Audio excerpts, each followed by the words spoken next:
స్థలం ఉందా? ఇంటి జాగా ఉందా?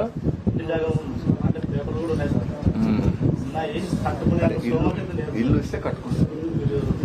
ఇప్పుడు కలెక్టర్ ఇద్దరికి ఎట్లా పెట్టారనుకుంటా మీరు? ఈ ఇంట్లో వాళ్ళిద్దరికి ఇల్లు ఒకటి, జాయింట్ హౌస్ ఉంది సార్. మీరు చెప్పినట్టు ఒక హౌస్ అడిగారు సార్, ఒక హౌస్ ఉంది. ఆ ఇల్లు ఒకటి ఇచ్చేసేయండి, మీరు కట్టుకుంటారు. రెండో అతనికి ఆటో ఒకటి, ఎలక్ట్రికల్ ఆటో ఇప్పించండి, రేపే డెలివరీ చేసేయండి. అతను ఆపరేట్ చేసుకుంటాడు, కొంత డబ్బులు సంపాదించుకుంటారు. మీరు కూడా ఆలోచించండి, మా ఇంట్లో అందరూ కూర్చొని ఏం చేయాలని ఆలోచిస్తే నేను చెప్తాను కలెక్టర్ కూడా. నువ్వు కూడా ఇంట్లో కూర్చొని పనిచేయడానికి అవకాశం ఉంటే, నువ్వు కొంత స్కిల్ నేర్చుకుంటే అలాంటివి చేస్తే ఇంకొంచెం ఆదాయం ఎక్కువ సంపాదించుకోవచ్చు. నువ్వు చదువుకోలేదమ్మా? నువ్వు 5వ తరగతి చదువుకున్నావా?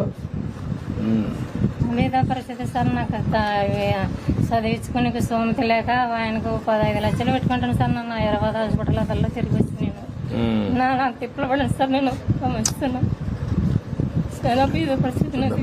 చూద్దాం ఏం చేయాలని ఆలోచిస్తున్నా. మీ అందరికీ నేను చూస్తాను. చూసి ఈ 4 ఎకరాలు బాగుంది కదా, లింగాలు కూడా తీసుకోండి.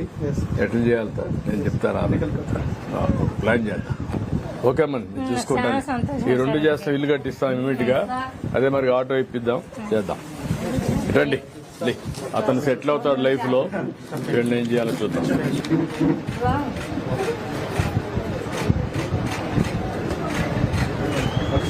కరెక్ట్ గా ఇచ్చేస్తున్నారు కదమ్మా. ఏమైనా పైసలు కట్ చేయడం గానీ, వాళ్ళు ఏమైనా కొంత తీసుకోవడం కానీ ఏమైనా ఉన్నాయా? ఏమి లేవు కదా, ఎవరు తీసుకోరు కదా. అడిగినా ఇవ్వద్దండి.